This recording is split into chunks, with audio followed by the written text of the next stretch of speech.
Hello મિત્રો, આ વિડીયોમાં આપણે જોવાના છીએ ઇન્ડિયન પોસ્ટમાં જે ભરતી બહાર પડી છે હાલમાં ડ્રાઈવર માટે બેસ્ટમાં બેસ્ટ ભરતી જુઓ તો ઇન્ડિયન પોસ્ટની અંદર ભરતી કે તમને ડાયરેક્ટ કેન્દ્ર સરકારમાં ગવર્મેન્ટ જોબ મળી જાય અને ગુજરાતમાં ઘણી જગ્યાઓ છે. તો આપણે આની અંદર જોવાના છીએ કઈ રીતે શું છે બધું, એટલે વિડીયોના એન્ડ સુધી બન્યા રહો જેથી તમને તમામ માહિતી મળી રહે. હવે જો તમે આમાં મિત્રો જુઓ તો પહેલાં તો ઇન્ડિયન પોસ્ટની છે, તો જે પોસ્ટ ડિપાર્ટમેન્ટ છે ડાયરેક્ટ કેન્દ્ર સરકાર જ હેન્ડલ કરે છે, એમાં ગુજરાત સરકાર લાગુ પડતી નથી. કેન્દ્ર સરકારમાં ફાયદો એ છે કે તમને વધારે બેનિફિટ મળે છે. તો આમાં પોસ્ટનું એનું તમે જુઓ તો સ્ટાફ કાર ડ્રાઈવરની છે, એટલે કે ડ્રાઈવરની પોસ્ટ છે આની અંદર. અને સ્કેલ ઓફ પે એટલે કે સેલેરી, તો સેલેરીનું તમે જુઓ તો સ્ટાર્ટિંગ સેલેરી 19,900 એટલે 20,000થી સ્ટાર્ટિંગ સેલેરી છે. અને બીજી વાત એ કે આની ઉપર તમને અમુક ભથ્થાઓ પણ મળે છે. એવી રીતે તમે જુઓ તો 20,000ની સેલેરી છે પણ ભથ્થા મળતા તમારે 25,000 સુધી પહોંચી જાય છે. અને બીજી વાત એ કે આની અંદર તમને દર વર્ષે પગાર વધારો મળશે. ગુજરાત સરકારની જેમ નહીં કે ફિક્સ પે તમારે, કે ગુજરાતમાં આપે છે ફિક્સ પે, તો 5 વર્ષ સુધી તમારે આ પગાર ફિક્સ, પણ કેન્દ્રની કોઈ પણ ભરતી હોય એમાં પગાર ફિક્સ નથી. તમને દરેક બીજા વર્ષે વધારો મળી જ જાય છે આની અંદર. હવે જગ્યાની વાત કરીએ તો અહીં તમે જોઈ શકો છો કયા કયા જિલ્લાઓમાં જગ્યા છે. તો ભરૂચમાં છે, ખેડા, સુરત, આણંદ, પંચમહાલ, વડોદરા, વલસાડ, રાજકોટ, અમરેલી. તમે જોઈ શકો છો કોષ્ટકમાં આપેલું છે બધું. ભાવનગર, ગોંડલ, જામનગર, જૂનાગઢ, કચ્છ, રાજકોટ, જો સુરેન્દ્રનગર, આપણે સુરેન્દ્રનગરમાં પણ જગ્યા છે આની અંદર. તો સુરેન્દ્રનગરમાં તમે જુઓ જગ્યા તો 3 જગ્યાઓ છે સુરેન્દ્રનગરમાં. નેક્સ્ટ છે મહેસાણા, ગાંધીનગર, સર્કલ ઓફિસ. એમ ટોટલ તમે જુઓ તો આની અંદર બધી કેટેગરી વાઇઝ અલગ અલગ જગ્યાઓ છે.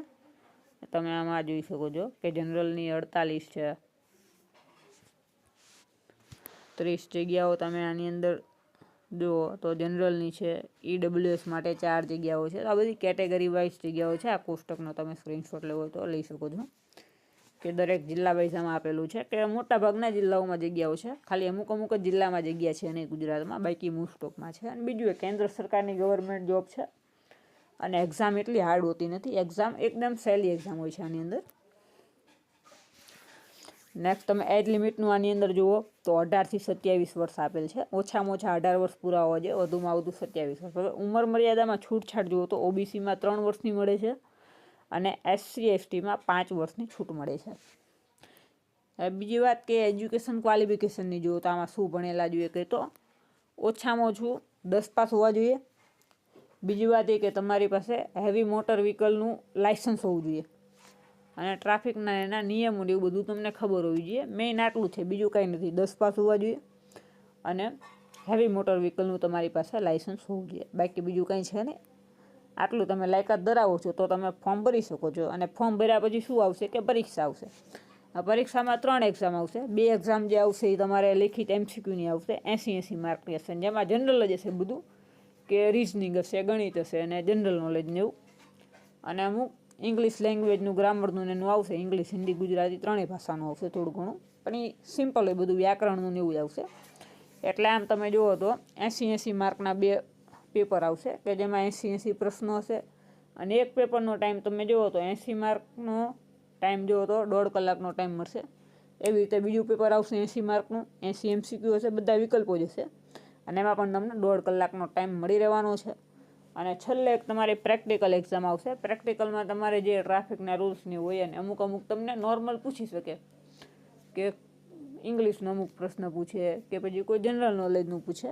એમાં સામાન્ય હોય છે, કાંઈ અઘરું હોતું નથી. એટલે આ બધી પરીક્ષાઓની કે 2 પેપર આવશે તમારે અને એક પ્રેક્ટિકલ એક્ઝામ આવશે. નેક્સ્ટ હવે આપણે વાત કરીએ તો અરજીની, કે અરજી તમે કઈ રીતે શું કરવાનું અરજી કરવા માટે. તો અરજી આની અંદર જુઓ તો ઓફલાઈન અરજી કરવાની આપેલી છે, કે આ નોટિફિકેશનમાં તમે જોઈ શકો છો. તો આમાં અરજી કરવા માટે તમારે ફોર્મ ભરવાનું આવશે. ફોર્મ આપણે લાસ્ટમાં બતાડીએ. પહેલાં તો આપણે વાત કરીએ તો અરજી તમારે ક્યાં મોકલવાની છો. તો અરજી માટે તમે જોઈ શકો છો કે તમે પોસ્ટ ઓફિસથી અરજી કરી શકો છો, અથવા તમે રૂબરૂ જઈને અરજી આપી આવો તો પણ ચાલશે. તો અરજી માટેનું એડ્રેસ તમે જોઈ શકો છો અહીં આગળ. આપણે આ જે બ્લેક કલરથી ડાર્કમાં લખેલું છે, ઘાટા અક્ષરે લખેલું છે, તમે જોઈ શકો છો આની અંદર, કે senior manager mail motor service, GPO compound, Salapas road, Mirzapur, Ahmedabad. એટલે કે અમદાવાદનું એડ્રેસ છે. તમારે આ એડ્રેસ ઉપર પોસ્ટ કરવાની થાય, અથવા તમે રૂબરૂ દેવી હોય તો રૂબરૂ પણ તમે જઈને આપી શકો છો. બીજી વાત ફોર્મ. તો આ તમે ફોર્મ જોઈ શકો છો કે ફોર્મ માટે તમારે કાંઈ નથી કરવાનું.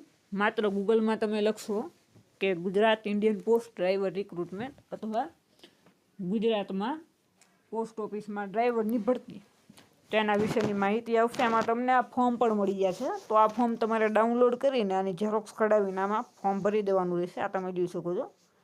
નોર્મલ જ વિગત છે આની અંદર. ફોર્મમાં બધું નામ ને સરનામું ને એવું બધું છે, ભણેલા શું છો અને અનુભવનું હોય તો, ના હોય તો નહીં, એવી રીતે છે. અને બીજી વાત કે આ ફોર્મ સાથે તમારે તમારા તમામ ઇમ્પોર્ટન્ટ ડોક્યુમેન્ટની ઝેરોક્સ કરવાની રહેશે. હવે ઝેરોક્સમાં તમે દેવો તો શું આવશે? તો જાતિના પ્રમાણપત્રો, બધી તમારી માર્કશીટો આવશે, 10 પાસથી લઈને બધી માર્કશીટો આવશે. આ સિવાય અન્ય કોઈ પણ કોર્સના સર્ટિફિકેટ હોય, આધાર કાર્ડ. તો આ બધા ડોક્યુમેન્ટ તમારે સ્વપ્રમાણિત કરીને ફોર્મ સાથે જોડીને મોકલવાના રહેશે. બાકી બીજું કંઈ છે નહીં. આગળ આપણે મેન જોઈ લીધું. બાકી આવી જ ભરતી માટે અમારી સાથે બન્યા રહો, જે તમને તમામ માહિતી મળી રહે. જય હિન્દ, જય ભારત.